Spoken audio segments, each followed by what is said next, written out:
Hello mga kalangga, welcome na naman sa panibagong araw ng buhay ko. Panibagong video ulit tayo mga kalangga, no?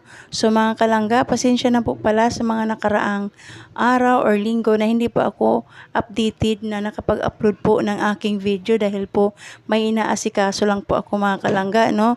So for today's vlog, gagawa tayo mga palangga ng pambaon sa school para sa ating mga anak, no? So alam niyo mga kalangga kasi kapag dito tayo nakatira sa syudad, kailangan natin paghandaan or pabaunin natin yung ating mga anak na alam natin na mabubusog sila. Kasi alam mo mga palangga, kapag pera ang ibibigay mo sa kanila, hindi natin alam kung ano-ano ang bibilihin nila sa eskwelahan, no? So, dapat talaga pagdating sa kanilang pagkain ay dapat prepared tayo mga palangga. So, itong ihahanda ko nga pala mga palangga, no? Alam naman halos ito ng karamihan at napakasimpleng lutuin lang po ito mga palangga.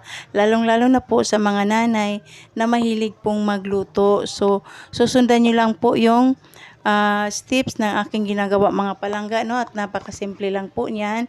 So meron lang ako dyan hotdog at saka cheese. Alam po natin mga palangga, yan po ay favorite po ng mga bata, no? So mga palangga, habang pinapanood nyo po pala ang videong ito, sa hindi pa po nakapag-subscribe ng aking channel, please subscribe na po kayo at kung magugustuhan nyo man ang video ko, paki-like and share na rin po mga palangga. At kahit saang sulok ka man ngayon, paki-comment down para po alam ko kung hanggang saan po nakakarating ang aking mga ina-upload. Mga kalangga, kung sakaling magustuhan nyo po ang videong ito, pwede nyo rin pong gayahin. Napakasimple lang po at napakadaling gawin. Alam niyo mga palangga, nung panahon na nag-aaral kami sa probinsya mga palangga, no? Napakasimpleng baon lang ang ihahanda namin, kanin at saka pritong tuyo or anuman na simpleng buhay sa probinsya mga palangga. Alam naman siguro po ng mga taga-probinsya kung ano po ang buhay natin sa probinsya, no?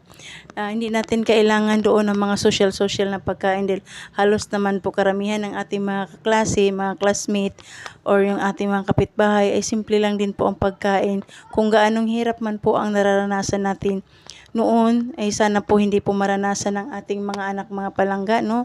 So tayong mga magulang ngayon ay todo sikap po tayo or kailangan po natin na mag-ipon para po sa ating para po sa kinabukasan ng ating mga anak para po hindi nila maranasan kung ano mang hirap ang naranasan natin nung mga panahon na tayo po ay mga maliliit pa. Kasi po nakakaawa kung tayo noon mga palangga ay nalagpasan natin yung hirap. So hindi ko ma-imagine kung kung sakaling maranasan ng mga anak ko kung kakayanin po nila. No, so mga palangga, so dapat doble sikap po tayo para po sa ating mga anak. So ngayon mga palangga, tingnan niyo po yung aking ginagawa diyan. Kinukot ko lang po yung pinaghalo ko kaninang itlog at saka harina. So, ayan, nilagyan ko ng konting tubig. Tapos yan, nilalagyan ko po siya mga palangga ng breadcrumbs para po magkaroon po siya ng toast.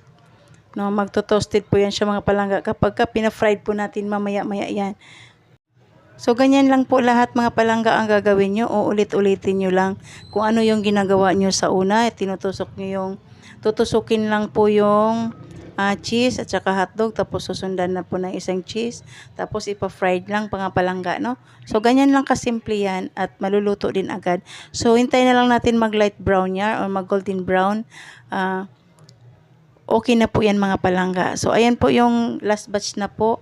Dahil kunti lang naman po yung binili ko. 6 na piraso lang po yan ng hotdog mga palangga, no? So, ayan. Mga kalangga, pasensya na po pala kayo sa aking voice over at halata pong hindi pa po eksperto ito. Nag-uumpisa pa lang po tayong mag-voice over ng ating mga video, no mga palangga, dahil alam naman po natin na mas maganda po talaga kapag voice over kaysa naman lalagyan natin ng music background para iwas na rin po tayo sa copyright, no mga kalangga. Alam niyo mga palangga, sa panahon ngayon, kailangan po talaga natin na magtipid, no? Kung kaya po natin magtipid po talaga tayo. Pero hindi naman po natin kailangan tipirin yung ating mga pagkain, no? Kailangan din po natin na mabusog, lalong-lalo na po yung ating mga anak. Dahil alam niyo mga palangga, sa panahon ngayon, halos lahat po ng bilihin ay nagtaas na po.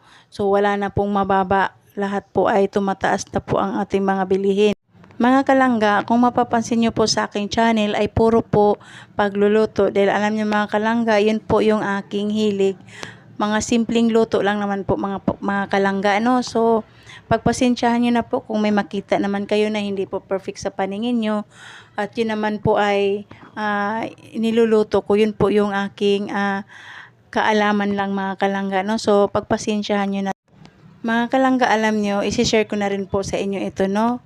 Para po sa akin na nag-umpisa pa lang po dito sa mundo ng social media, na mahirap po sa akin mga kalangga, no? Yung magpe-prepare ng mga pagkain na medyo may halaga. Dahil alam nyo mga palangga, mahirap po ang budget kapag wala ka pa pong kita. So, kailangan magtiyaga ka muna sa mga simpleng luto lang muna. Hayaan nyo po mga kalangga, darating din po yung time na makakapag-upload din po tayo ng magagandang lulutuin, no? So, pagpasensyahan nyo na po mga kalangga kung yan lang po yung aking nakayanan. So, maraming salamat po sa panonood and thank you for watching. Bye-bye!